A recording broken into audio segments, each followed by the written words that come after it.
أجمعين. قال الله تبارك وتعالى في كلامه العظيم: بسم الله الرحمن الرحيم.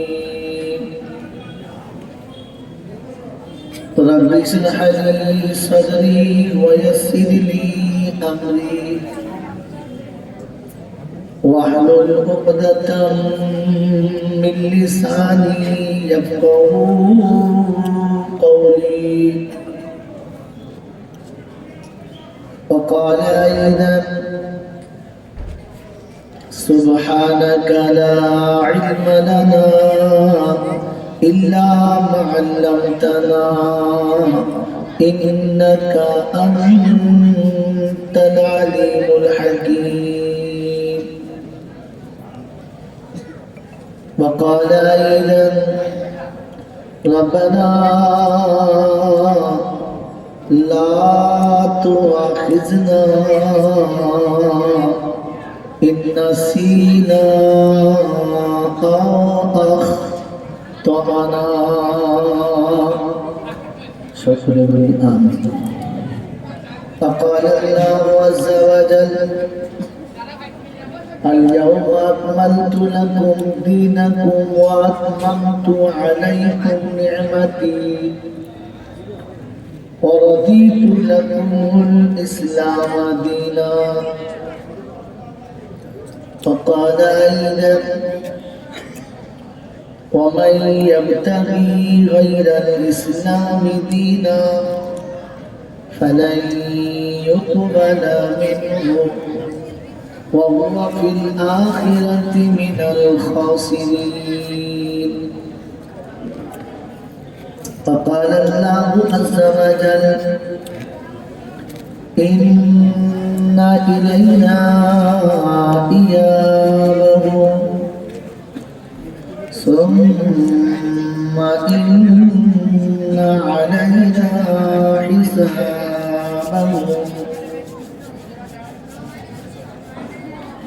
فقال النبي صلى الله عليه وسلم: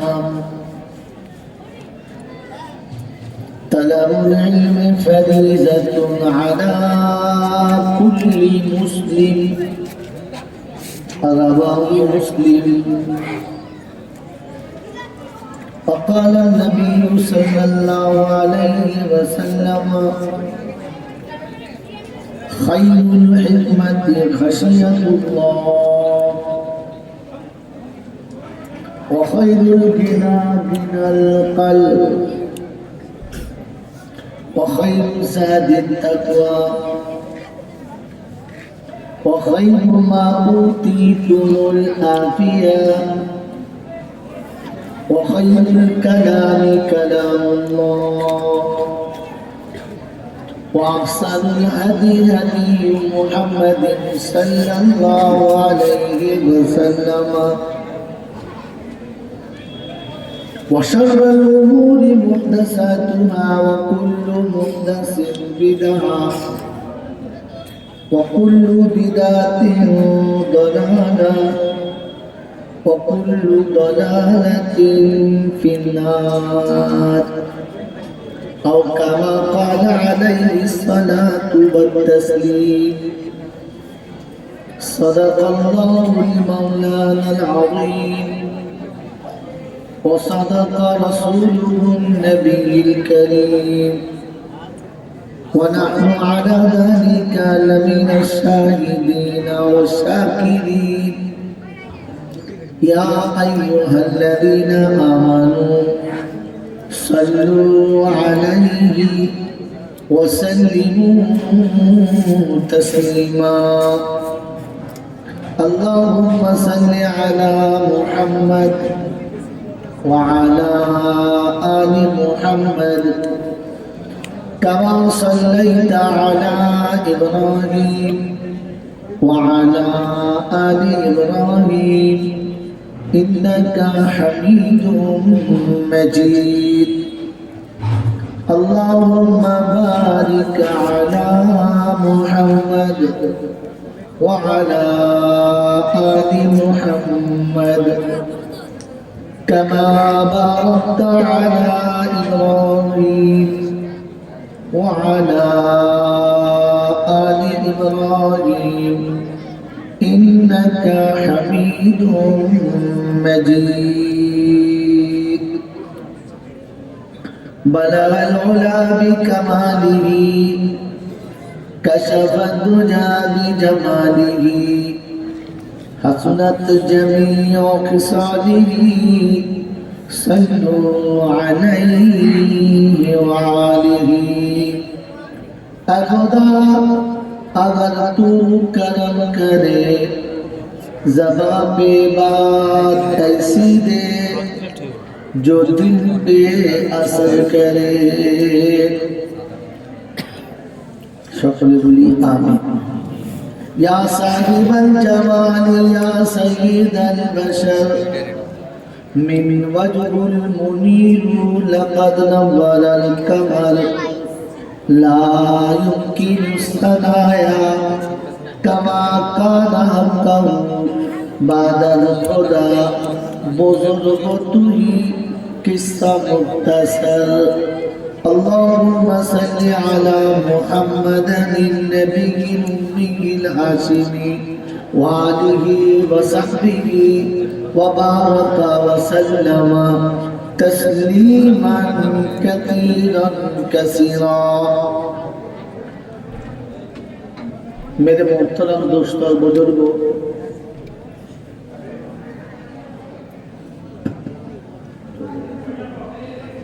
আল্লাহ পাকের লাখো শুকরিয়া,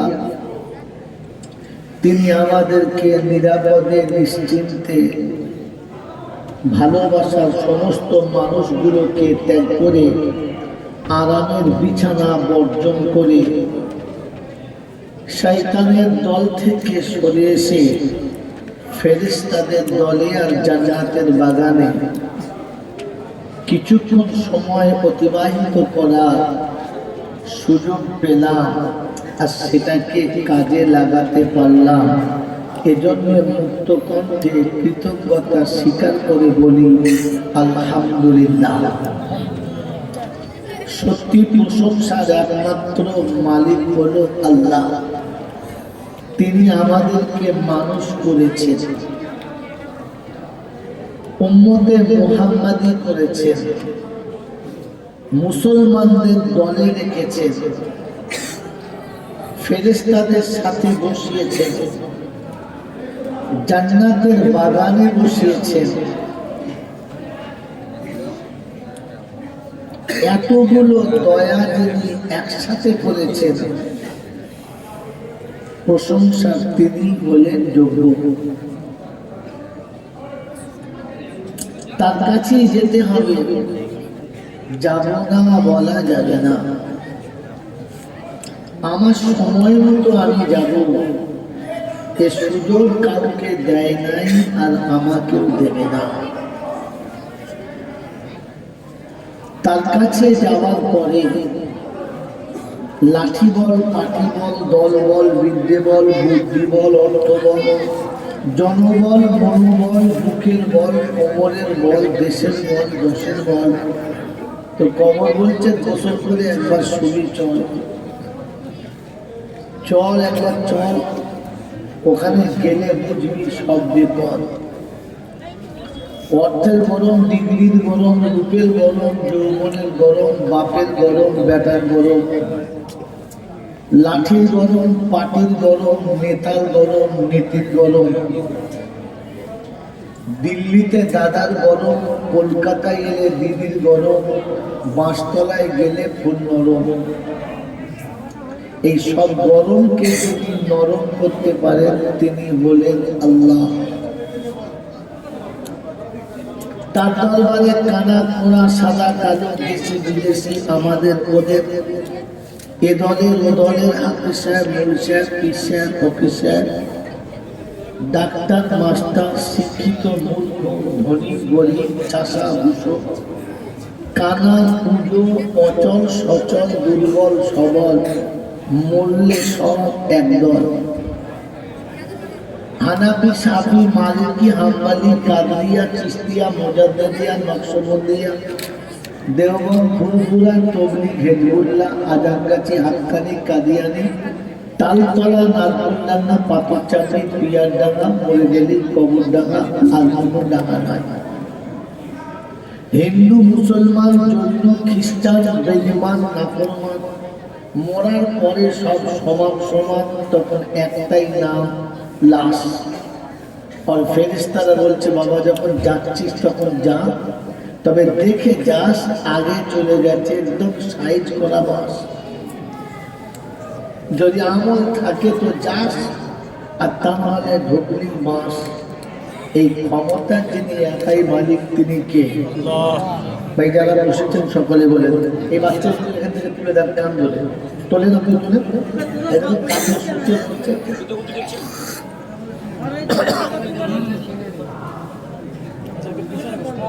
এই ছেলেগুলোর গায়ে শুনছে তোর কোমরে ব্যথা,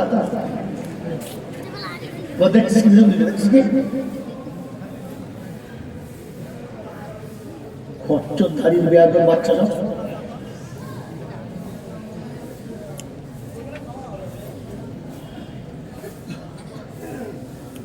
বলেন এই সব কিছুর যিনি একাই মালিক, তিনি কে? আল্লাহ। আদম থেকে আজ পর্যন্ত যা কিছু হয়েছে সব কার ইচ্ছায়? আল্লাহর ইচ্ছায়। আর আজকে থেকে কিয়ামত পর্যন্ত যা কিছু হবে কার ইচ্ছায়? আল্লাহ। একটা কথা বলবি না, বাজার দিনের বাচ্চাকে দেবে একদম কথা বলবে বাচ্চা, চুপ চুপ চুপ। আদম থেকে আজ পর্যন্ত যা কিছু হয়েছে কার ইচ্ছায়? বলেন আল্লাহর ইচ্ছায়। আর এখন থেকে কিয়ামত পর্যন্ত যা কিছু হবে কার ইচ্ছায়? যদি বলেন আবার সেই বাচ্চা কোথাও ওদের দোষ নাই, ওসব ঝাড়ের দোষ। দিনে মাহফিলে বসে মুখ বন্ধ করবেন না। বুদ্ধিজীবী, জ্ঞানী, শিক্ষিতদের কাছে বলছি, দিনে মজলিসে বসে আল্লাহ শব্দ বলার সময় মুখ বন্ধ করবেন না। কিয়ামতে আল্লাহ না করুক আপনাকে বোবা হয়ে উঠতে হবে, মুখ খুলতে পারবেন না। আমি সেদিন বলে গিয়েছিলাম আর আজ বলে যাচ্ছি, আমি হেসে কোনো গল্প করলে কোরআন হাদিস পিছনে লুকিয়ে না রেখে বলি না। সেজন্য মুখ বন্ধ করবেন না। এবার আপনি করতে পারেন, আমার কথা আপনার বিশ্বাস হবে না, তবে কিয়ামতে আপনি বোবা হবেন, এটা ফাইনাল। সেজন্য মেরে মহতুম দোস্ত বুজুর্গ, এই সব কিছু কাটনেওয়ালা জাতকে আল্লাহ। আল্লাহ। তাহলে যা কিছু হয়েছে কার ইচ্ছায়? আল্লাহ। আর আগামীতে যা কিছু হবে সেটা কার ইচ্ছায়? আল্লাহ। এটা বিশ্বাস, এটা বিশ্বাস। তোরা চুপ করবে, বলেন এটা বিশ্বাস। যাদের বিশ্বাস তারা হাত তোলে। বাচ্চা তুলবে চলে বয়স বয়স করছে, কে তোলে নাই দেখেন? সবাই বিশ্বাস। এই যে হাতটা তুললেন, জলসা শুনে তুললেন না জলসা বুঝে তুললেন? ভাই কথা বলেন তার তাড়াতাড়ি হবে। যদি বলেন বুঝে তুললেন, আপনারা কি বলছেন? বুঝে তুললেন। বলেন সোনার বোঝার মধ্যে তফাৎ কি? জানেন না? বলেন জানেন না। সোনা আর বোঝার মধ্যে তফাৎ কি? বাংলা লেখাপড়া শিখেছেন দুপাতা, এদের গরমে তার পেচ্ছাপ করে মাটি ফুটো করে ফেলছেন, আর বলে আমরা শিক্ষিত হয়েছি, দারুণ হয়েছি। এখন বাংলা ভাষা জানেন না। বলেন ডাক্তার, মাস্টার, শিক্ষিত যারা আছেন তারা বলেন সোনার বোঝার মধ্যে তফাৎ কি? ভাবেন নাই। শোনার পরে ভুলে যাওয়া সম্ভব, শোনার পরে আমল না করা সম্ভব, ও শোনার পরে জিনিসটা জীবনে আনাটা বড় দুষ্প্রাপ্য, অসম্ভব। কিন্তু বোঝার পরে বলাটা সম্ভব না, বোঝার পরে আমল করা সম্ভব, ছাড়া অসম্ভব না। এই জন্য কথা বোঝার চেষ্টা করুন, শুনবেন না। নমুনা বলবো, নমুনা বলবো।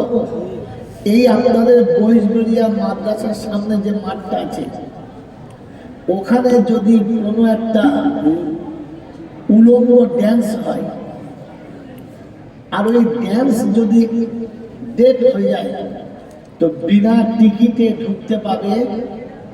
যদি বলেন না। ওখানে ড্যান্স শোনার পরে বিরিয়ানি দেবে না। ওখানে ড্যান্স শুনতে গেলে আপনাকে স্বাগতম জানাবে না। ওখানে পয়সা দিয়ে, ওখানে পয়সা দিয়ে দাঁড়িয়ে দাঁড়িয়ে উলঙ্গ ড্যান্স শুনবে, এত ভিড় হবে যে প্যান্ডেলের সংকুলান হবে না। এখানে এত সুন্দর চেয়ার দিয়ে ডেকে এনে বসিয়ে বিরিয়ানি রান্না করে অপেক্ষা করে বসে আছে খাওয়াবে, এরপরও ভিতরে আনতে পারছে না, কারণ ড্যান্স বুঝে গেছে, জলসা বোঝে না। কথা বোঝেন নাই? ওটা বুঝে গেছে পয়সা দিয়ে পাপ করবে, আপনি সরাতে পারবেন না। এটা বোঝে না, তাই দেখে আদর করে বসালে বসতে চায় না। এবারে বলেন, রাগ করবেন না। আমি আগেই বলেছি এটাই হয়তো আমার এখানকার শেষ জলসা, এখন ডাকবে না, আর এই বয়সে বাঁচবো কিনা জানি না। তাহলে কথা বুঝে বলবো ইনশাআল্লাহ। তাহলে আমরা যে আল্লাহকে বিশ্বাস করি যে যা কিছু হয়েছে আল্লাহর ইচ্ছায়, আর আগামীতে যা কিছু হবে সব কার ইচ্ছায়? আল্লাহর ইচ্ছা। বাচ্চা যদি অনুরোধ করতে হয় উঠে যাবো, চুপ কর।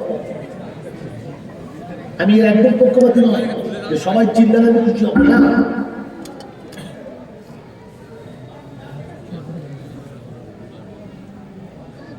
যা কিছু ঘটে গেছে সব আল্লাহর ইচ্ছায়, আর আগামীতে যা কিছু হবে সব আল্লাহর ইচ্ছায়। এর উপরে বিশ্বাস, এতে বিশ্বাস, যদি বলেন এতে যদি বিশ্বাস ছিল, তাহলে ছাগল আর মুরগি নিয়ে হিজলিতে কারা কারা গিয়েছো হাত তোলো। এটা যদি বিশ্বাস ছিল, তাহলে এখান থেকে খাবার বয়ে পিয়ার শরীফ, পিয়ার দেখা শরীফে কে কে নিয়ে গেছো বলো। এটা যদি বিশ্বাস ছিল, তো মুসলমানের ছেলে তুমি তোমার বিবি নিয়ে আজমিরে কি করে গেলে বলো। কারণ সেখানে যা কিছু ঘটে আল্লাহর ইচ্ছায়, তোর বাবার ইচ্ছায় তো কিচ্ছু হয় না, তোর বাবার ইচ্ছায় তোমাদের কিছু হয় নাই, আর কিছুগুলো হবে না। এটা যদি তুমি বুঝতে পারতে, তোমার মতো ছাগলে কোনদিন বউ নিয়ে পাগলের মতো জন্য।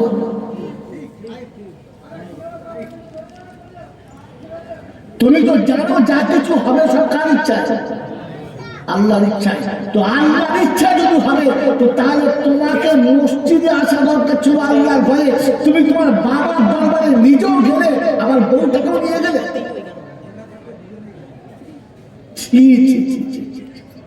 তার মানে ইমান আল্লাহকে বিশ্বাস করে? কথা বলে না। যারা আল্লাহকে বিশ্বাস করে না ওরা ইমানদার নাকি? এদের বাড়ির ছেলে মেয়েদেরা বাড়িতে তোলা যাবে না। মেয়েরা মুক্ত বুজুর্গ আল্লাহ বলা ভাইরা 80 বছরের কাকটার বেঈমান মরার সময় তার কলেমা নসিব হতে পারে, তওবা নসিব হতে পারে। লিখে নেন, কোন মৌলবী কেটে দিলেন ইনশাআল্লাহ বাকি জীবন তার হাতে তুলে দিল। 80 বছরের কাকটার বেঈমান যে দেবতার হয়ে গোটা জীবন কাটিয়েছে, এর মৃত্যুর একদিন আগে, এক সপ্তাহ আগে কলেমা নসিব হতে পারে, তওবা নসিব হতে পারে। কিন্তু শিরক বেদাতকারীর মরণের সময় তওবা নসিব হবে না, কলমা নসিব হবে না। কারণ জানেন? খালি শুনেছেন, বোঝেন নাই। কারণ শিরক বেদাতকারী ওই আমলটাকে ইবাদত মনে করে করে কি, আর ইবাদত মনে করে শিরক করনেওয়ালাকে মরণের সময় তওবা নসিব হবে না। আর এই কারণেই আল্লাহ পাক বলেছে আমি শিরককারীকে কখনো ক্ষমা করব না। তো মরার সময় যদি কলেমা পড়ে মরতে চান আর কমপক্ষে ঈমান নিয়ে কবরে যেতে চান, তাহলে এখানে বসে এটা প্রতিজ্ঞা করে নেন, যা ঘটেছে আল্লাহর ইচ্ছায়, যা ঘটবে আল্লাহর ইচ্ছায়, তার ইচ্ছার বাইরে যখন কিচ্ছু হবে না, তবে মুসলমানের ছেলে তাকে ছাড়া আর কোথাও এ মাথা নামাবো না। মেরে মতন দোস্তর বুজুর্গ ভাইরা এতদিন যা করেছেন শুধু শুনে শুনে করেছেন, বুঝে করেছেন। এই জন্য ইসলাম বুঝার নাম, ভাবার নাম। মন থাকবেন জানলাম, মন থাকবে তো। শোনাচ্ছিলেন তিনি হলেন আল্লাহ। ও আল্লাহ যেটা পারে ওটা আর কেউ পারে যদি বলেন পারে। এখন কেউ যদি বলে ওটা আমি পারি, তাহলে ওর নাম কি? ফেরাউন। ওর নাম কি? কারণ ফেরাউন বলতো যে আমি আল্লাহ, আমি করবো, আল্লাহ লাগবে না। হ্যাঁ না না যদি বলেন, তাহলে আল্লাহ কুদরতের সাথে যে পাল্লা দেয়, ওর নিজে আল্লাহ সাজে, তাকে কি বলে? যদি বলেন ভাষা বোঝে না, পূজা মাল জানা কি নাম বললাম? যদি বলেন ফেরাউন। ফেরাউনের কলমা নসিব হবে না। ফেরাউন জান্নাতে যাবে? ফেরাউনকে আল্লাহ ক্ষমা করবে? যদি বলেন না। তো শুধু নাম ফেরাউন না কাজ ফেরাউন? যদি বলেন কাজটাই ফেরাউন। মন থাকবেন চাল্লা, মন থাকবেন চাল্লা। তো বলেন যে আল্লাহকে বিশ্বাস করি তাদের বলছি, অন্য কাউকে বলি নাই। যারা আল্লাহকে বিশ্বাস করেন এরকম মানুষ কজন আছেন? হাত তোলেন। যারা আল্লাহকে বিশ্বাস করেন, সত্যি বিশ্বাস করেন, হাত নামান। আল্লাহকে বিশ্বাস করার জন্য 7টা জিনিসের উপরে বিশ্বাস করতে হবে। কটা?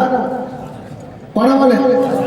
আমানতু বিল্লাহি ওয়া মালাইকাতিহি ওয়া কুতুবিহি ওয়া রুসুলিহি ওয়াল ইয়াউমিল আখিরি ওয়াল কদরি খাইরিহি ওয়া শাররিহি মিনাল্লাহি তাআলা ওয়াল বাসি বাদাল মাউত। কটা হলো?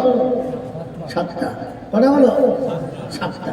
তাহলে 7টা জিনিসের উপরে বিশ্বাস করা।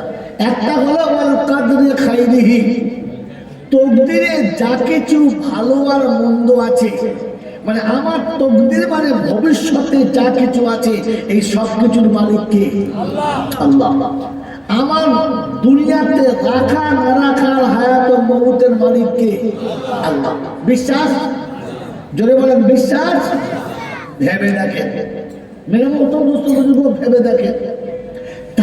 তাহলে আমি আপনি বুঝলাম তকদিরের মালিক, ভবিষ্যতের মালিক, ভবিষ্যতের মালিক আল্লাহ। বইটিবেরিয়ার লোকেরা আর হয়তো দেখা হবে না, নোট করে নেন। 65 বছর বয়সে কোমরে গামছা বেঁধে এই শীতের দিনে ইঞ্জিন ভ্যান টানছে, চার দোকানে বসে চা খাচ্ছে, থুরথুর করে শরীর কাঁপছে। জিজ্ঞাসা করছে, চাচা এই বয়সে এত কষ্ট কিসের জন্য করছো? তো বিড়ি খাচ্ছে, বলছে বাবা দুটো ছেলের ভবিষ্যৎ কথা ভেবে, বাচ্চা দুটোর ভবিষ্যৎ কিছু করে দিয়ে যায়, ওরা কি করে খাবে, ছেলেদের ভবিষ্যতের জন্য আমি কাটছি। বলেন ভবিষ্যতের মালিককে? এ শালাকে ফেরাউন। কে বলেন এটা? জোরে বলে।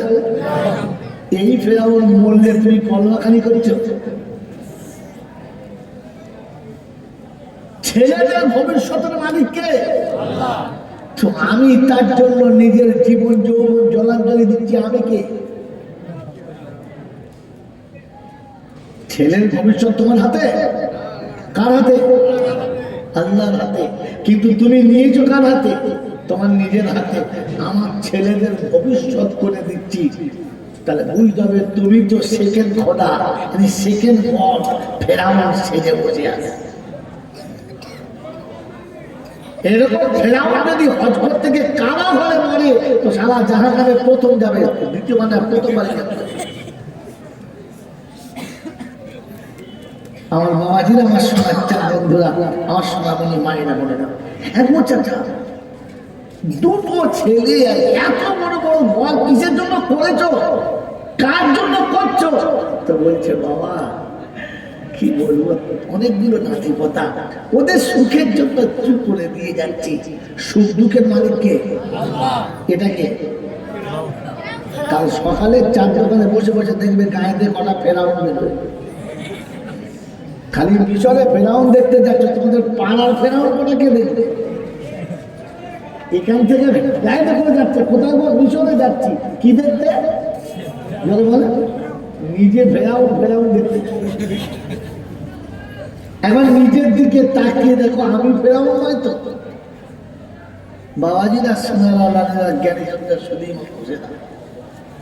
এই জন্য আমি দলটায় বসে বসে ভাবি, এত বড় বড় বক্তা আসছে, এত দেশ বিদেশের বক্তা এলো, এত লজিক্যাল এবং টপ র্যাঙ্কের সায়েন্সওয়ালা বক্তা এলো, আর এরা এত ভালো বক্তৃতা করলো, আমাদের জীবনে বক্তৃতাটা ঢুকলো না কেন? আর পৃথিবীর বক্তা যতই বড় হোক, নবী মুসার থেকে ভালো বক্তা হতে পারবে? পারবে? তো মুসার বক্তৃতা ফেরাউনের দিলে ঢোকে নাই, আর আমাদের মতো দেশের মৌলবীদের বক্তা আমার মতো ফেরাউনের ঢোকে নাই। বুঝে নেন কথা, বুঝতে পেরেছেন? এটা মহিষবাড়িয়ার মাদ্রাসা ছিল বলে জানতে পারলেন, তা না হলে জীবনে জানতে পারতেন না। ওই পাড়ার মিলাদ হতো আর বলে যেত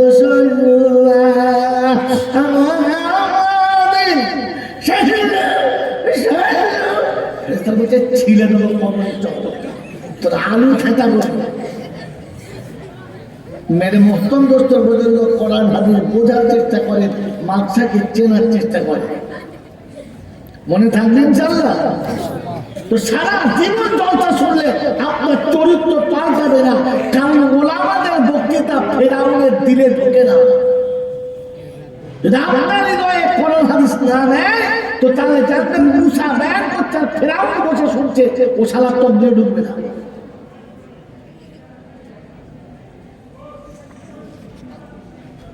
মেরে মোহতম দোস্তর বলুন আল্লাহওয়ালা ভাইরা, শোনাচ্ছিলাম প্রশংসার একমাত্র মালিককে আল্লাহ। ঠিক তারপরে সদরুল সালাম বর্ষিত হোক আমার আপনার নবী, দুজাহানের বাদশাহ, তাজদারে মদিনা, সরওয়ারে কায়নাইন, ফখরে দুজাহান, ইমামুল আম্বিয়া, খাতিমুন নবিয়্যিন, আশিকুল আরিফিন, শফিয়ে মুজনাবিন, আনিসুল গরিবিন, আশিকুল মুরাদিন, রাহমাতাল লিল আলামিন, জনাবে মুহাম্মদ রাসূলুল্লাহ সাল্লাল্লাহু তাআলা আলাইহি ওয়াসাল্লামের উপরে সেই সাথে আল্লাহর অফুরন্ত রহমত পর্যাপ্ত বর্ষিত হোক তার সকল নেক বান্দা ও বান্দীদের উপরে। সকল আল্লাহুম্মা আমিন, আল্লাহুম্মা আমিন। মেরে মতো দোস্ত বুজুর্গ, আল্লাহওয়ালা ভাইরা, জ্ঞানীজন দার্শনিক মানুষেরা, আর একটা কথা বলে দিই, তারপর কোরআন শরীফের তরজমায় যাব। আল্লাহ যা বলবে বলবো। আর একটা কথা শুনিয়ে রেখে দিই, মেরে মতো দোস্ত বুজুর্গ, ওই যে কথা শোনাচ্ছিলাম, যা কিছু হয়েছে সব কার ইচ্ছায়, আর আগামীতে যা কিছু হবে কার ইচ্ছায়? আল্লাহর ইচ্ছায়। আজ থেকে বিশ্বাস করবেন ইনশাআল্লাহ, করবেন ইনশাআল্লাহ। তিনি কি বুঝাতে চাইছেন এটা বলে, তিনি কি বুঝাতে চাচ্ছেন মানব জাতিকে এইটা বলে যে যা হয়েছে আমার ইচ্ছায়, যা হবে আমার ইচ্ছায়, কি বুঝাতে চাচ্ছেন? তিনি বুঝাতে চাচ্ছেন মানুষ, তোমার ইচ্ছার কোনো দাম ছিল না আর তোমার ইচ্ছার কোনো দাম থাকবে না। যদি আমার ইচ্ছায় চলো তাহলে তুমি দাম পাবে। আর আমার ইচ্ছায় চললে তোমার দাম হবে। আমি আমার যদি দামি বানাতে চাই আর আল্লাহর কাছে পিয়ারা করতে চাই, তাহলে নিজের ইচ্ছা নেই, তার ইচ্ছায় চলতে হবে। চলবে ইনশাআল্লাহ। যারা বসে আছি তারা ভাবি আর বলি, সবাইকে চিল্লাতে হবে না, ভাবি এবং ভেবে বলি। জীবনের এতটা সময় 30, 40, 20 যার যতটা বয়স হয়েছে, এই এতটা সময় আমরা কার ইচ্ছায় চলেছি? আমার ইচ্ছায় না রবের ইচ্ছায়? জোরে বলেন ভাই, ভেবে বলেন, আগে ভেবে বলেন, শুধু শুনে বলবেন না। এ পর্যন্ত জীবনে যতটা চলেছি কার ইচ্ছায়? ব্যাস বলেন কার ইচ্ছায়? এই জীবনটা যতটা চলেছেন কার ইচ্ছায়? জোরে বলেন। আমার জীবনের এতটা সময় 40-50 বছর চলেছি কার ইচ্ছায়? কথা বলেন। আপনারা এখনই বোমা হয়ে গেলেন, এখনই আমার শেষ হয়ে গেল। জোরে বলেন কার ইচ্ছায়?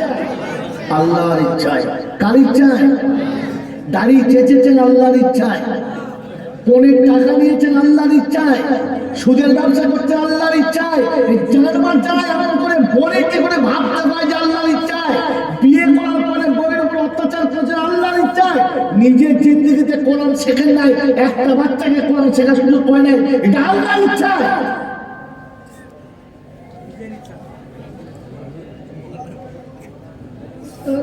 বোকা কোথাকার,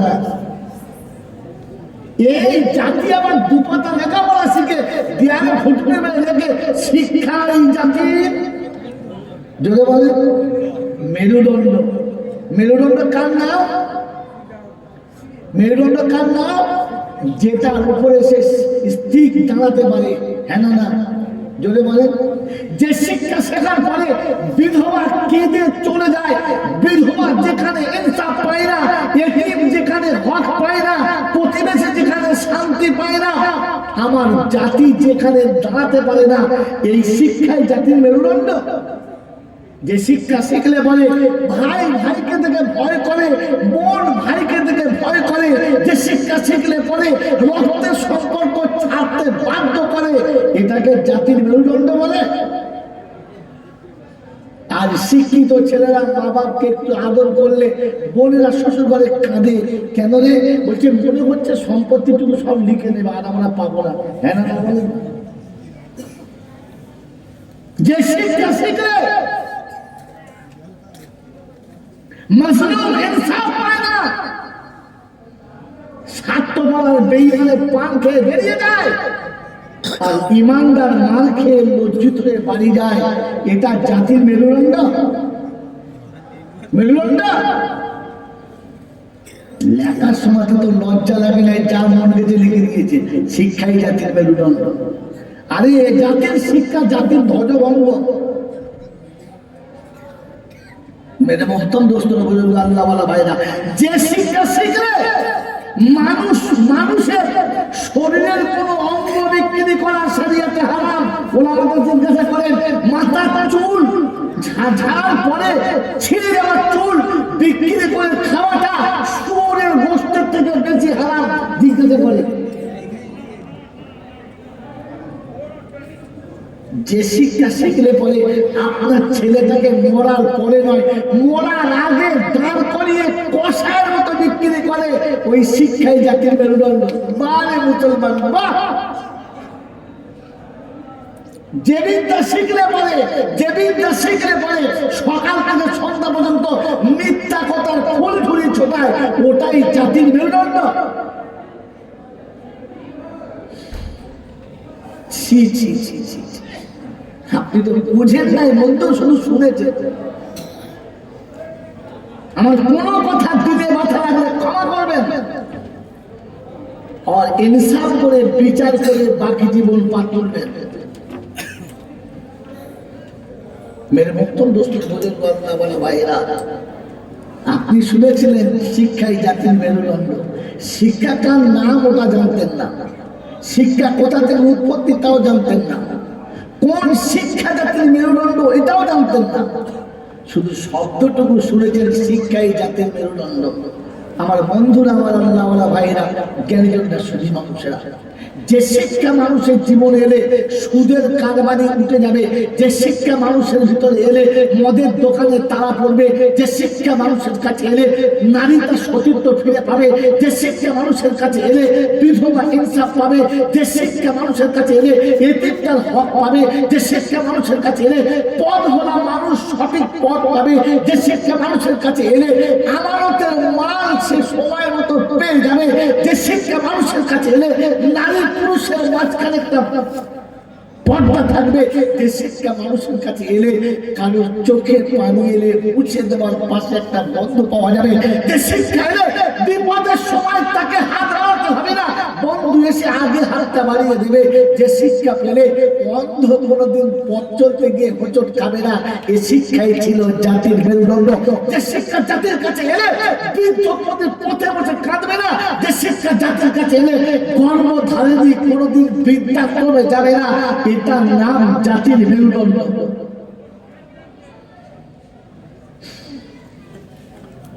মেরে মোহতরম দুস্তর বুজুর্গ, জাতির মেরুদণ্ড কারা?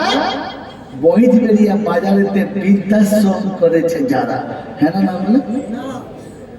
আজকে যুগের কলেজের নারীরা লিখেছে, যদিও আমি পত্রিকা খুব ভালো দেখি না, পেপার টেপার দেখি না, কারণ আমি জানি একটা পেপারের 100টা কথার মধ্যে 95.5টা লিখতে পারে, খবরও পড়ি না, তবুও মাঝে মাঝে নজর করে দেখি। লিখেছে, পৃথিবীর কারণে যদি নারীকে অনুমতি দেওয়া হতো যে তার বাপ মাকে সে তার কাছে রাখবে, তাহলে পৃথিবীর কোন পিতা মাতাকে বৃদ্ধাশ্রমে যেতে হতো না। আমার মনে মনে হলো, ওরে মা, তুই কত বড় কথা বলেছিস, তোরে পেলে একটু আদর করতাম। কারণ পৃথিবীতে আজ এখনো পর্যন্ত সন্তানের কাছে বাপ মা আদর পায় না, যত্ন পায় না, কিন্তু কন্যার বাড়িতে গিয়ে এখন একটু শান্তি পায়। হ্যাঁ না? জোরে বলে।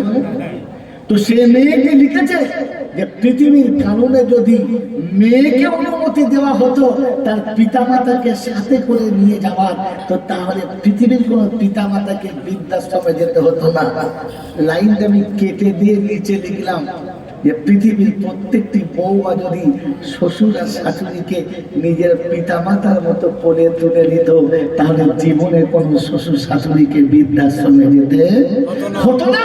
কারণ ওই মেয়েটির কাছে এই শিক্ষাটা ছিল না যে শ্বশুর শাশুড়িকে যদি আদর করে, ওই মুসলমানের ছেলে তোমার মনে রাখা দরকার ছিল যে তুমি যে মায়ের কোল থেকে এসেছো তার কাছে কোনো বউ আছে, তার ছেলে পিতার হক পেত আর বউ আর নিজের হক আদায় করে দুজনে জান্নাতি হতো। তোমার কথার মধ্যে একটা শিরকের গন্ধ ছিল, একটা পাপের গন্ধ ছিল, যে যেখানে তুমি তোমার মা বাপকে রাখতে আর সন্তান তার পিতা মাতার খেদমত থেকে বঞ্চিত হতো। আল্লাহওয়ালা ভাইরা, বড় বেদনার সঙ্গে দুঃখের সঙ্গে ভেতর থেকে কথাগুলো বলতে বাধ্য হচ্ছি, কারণ জাতি আজ অধঃপতন অতল তলে চলে যাচ্ছে। চাইতে ছেলে মেয়ে আরো বেশি শিক্ষিত হোক, আরো বড় বড় হোস্টেলে চলে যাক। হ্যাঁ না? আমার ছেলেরা জেনারেল শিক্ষিত হবে, আমি শিক্ষার বিপক্ষে না, আমি শিক্ষার বিরোধিতা করছি না, কিন্তু জেনারেল শিক্ষা শিখাতে গিয়ে আপনারাই বলেন আমার জাতির মেয়েরা আজ কোর্টে দাঁড়িয়ে চিৎকার করে বলছে যে আমি প্রাপ্ত বয়স্ক হয়ে গেছি, আমি এবারে যে কোনো জাতির ছেলেকে আমার পার্টনার মেনে নিতে পারি, আমি আর পিতা মাতার কথা মানবো না। তোমার জেনারেল শিক্ষা তার কাছে যাওয়ার পরে তোমার ঘরের কন্যা জাহান্নামী হয়ে গেছে, তোমার ঘরের কন্যা জাহান্নামের রাস্তা বেছে নিয়েছে আর জেনে বুঝে ধর্ম ত্যাগ করে চলে যেতে চাচ্ছে, এখনো জেনারেলের পিছনে পড়ে আছো। ঘরে বসে কি শুনছো জানি না, একটু খবর নিয়ে দেখো বাইরে, যার মুসলমানের ঘরের মেয়েরা বুক ফুলিয়ে বলছে সমাজ সংসারের সামনে, আমি আমার পছন্দের পার্টনার চাই, তোমাদের সঙ্গে আমার কোনো খাপ নাই। বেটি বাপের সামনে জোর বলাতে বলছে, কারণ জেনারেল শিক্ষাতে দেখা তুমি শিক্ষিত করেছো, তার কাছে কোরআন নাও নাই, তার কাছে কোরআনের কোনো ইলম নাই, তিনি শিক্ষা নাই। সে যদি জানতো পর্দায় থাকা নারীর কর্তব্য, ঈমান তার কাছে পেয়ারা হতে হবে, তাহলে কোনো নারী জীবনে বুক ফুলিয়ে বলতো না যে আমি আমার ধর্ম ত্যাগ করে বেঈমান হব।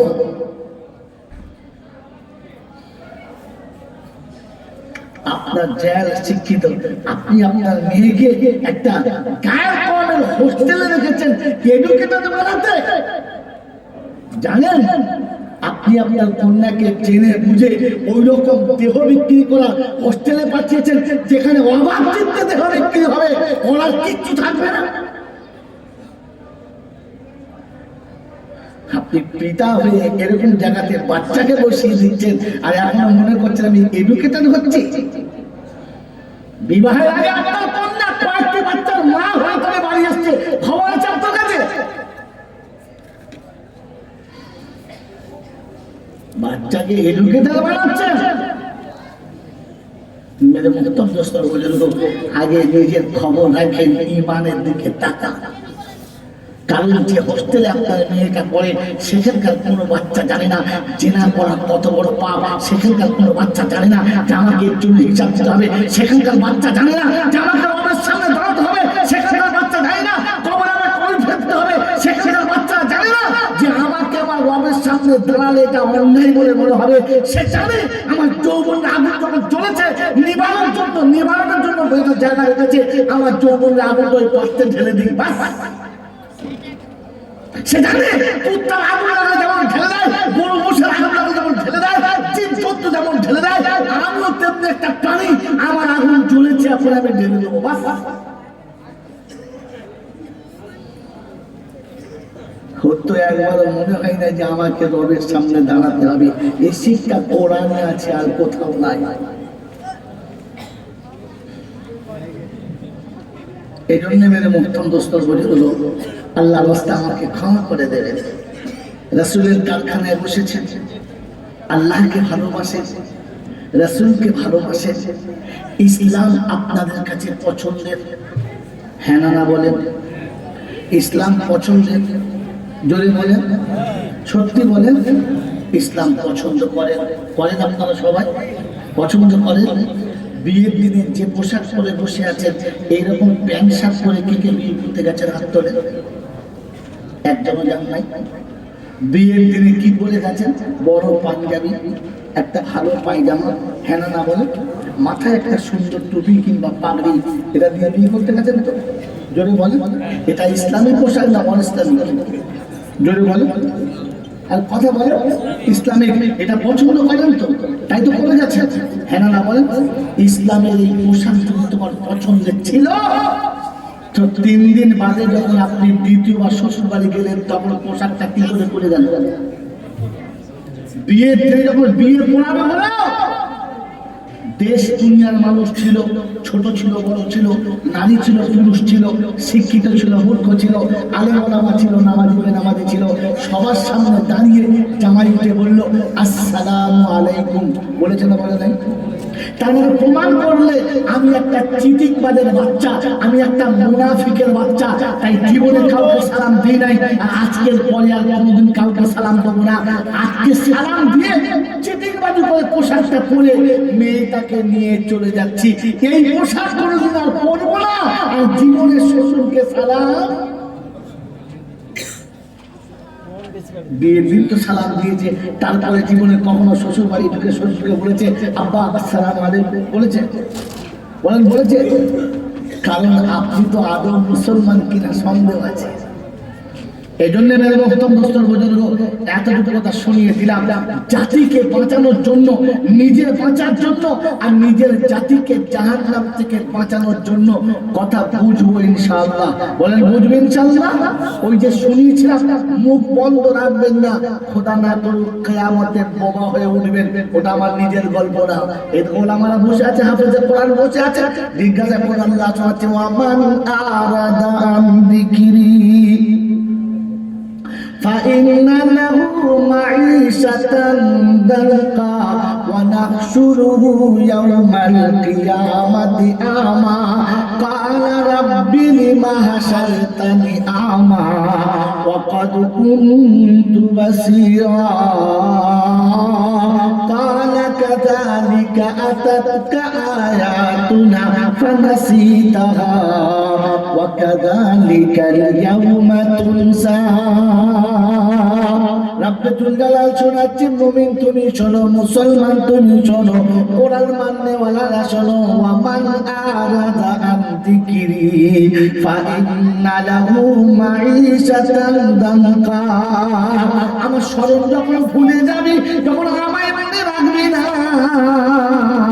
চলবি যখন নিজের ইচ্ছা মতো, আমার ইচ্ছা শুনবি না, তখন ছেলে হবে, মেয়ে হবে, পিতার আদর পাবি না, বিবি পাবি, বাচ্চা পাবি, ইজ্জত সম্মান পাবি না, গরু ছাগলের মতো খাবি, সম্মানের খাবার পাবি না,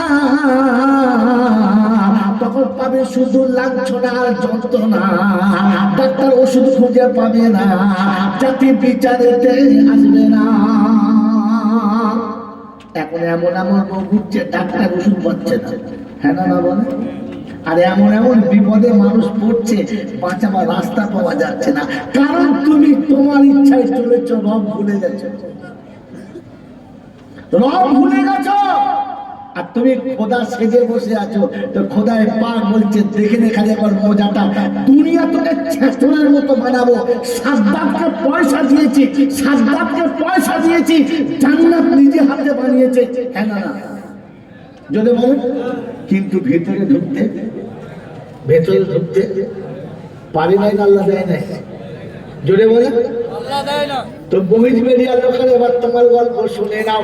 মাটির বাড়ি ভেঙে তুমি ইটের বাড়ি বানালে, আর ইটের বাড়ি ভেঙে এখন মার্বেল দিয়ে সাজালে, তাল পাতা থেকে যখন ফ্যানটা খুলে লাগালে, আর ফ্যানের তলায় এসি লাগিয়ে আদরেতে শুয়ে গেলে, ওই তলা থেকে বিছানা তুলে যখন পালনিতে চাপালে, আর লেপ কাটাটা ছেড়ে যখন ব্ল্যাঙ্কেটে ঘুমালে, আল্লাহকে যখন ভুলে গেলে, দুপুরবেলা বসে বসে বিড়ি খেলে, বিকেল বেলা মাথা যখন ঝিমঝিম করে, সোজা হয়ে বসে না, বউ বলছে মনে হচ্ছে মরে যাবে, মালার বাঁধবে না, চলে গেল ডাক্তারখানা, আর ডাক্তারে বলে দিলে বেশি চিন্তা করো না, আমি একবার টেস্ট করে দেখি মালটা বাঁচে কিনা।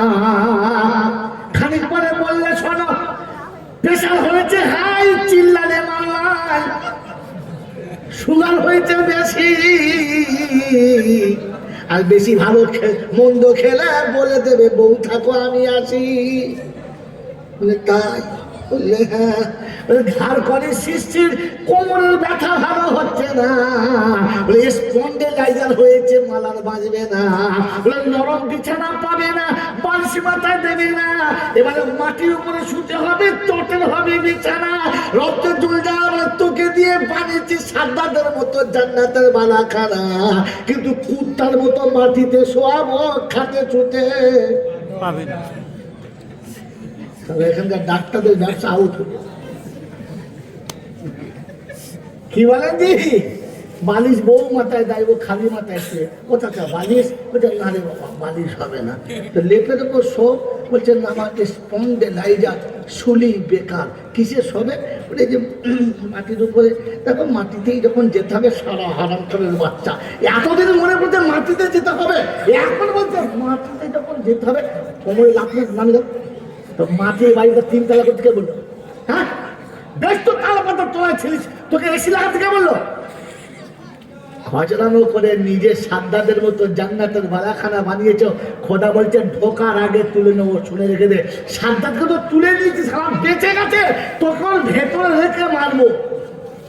বাড়িতে মেয়ের দেখাশোনা আসবে, খাসির মাংস, মুরগির মাংস, মগজ ভোনা, কলিজা ভোনা, ডিম ফ্রাই, গোশত ফ্রাই, চাপ কালিয়া, কাপটা কালাম, আর তোর বেলা শুধু মুচ্ছে খেতে লাজবাব।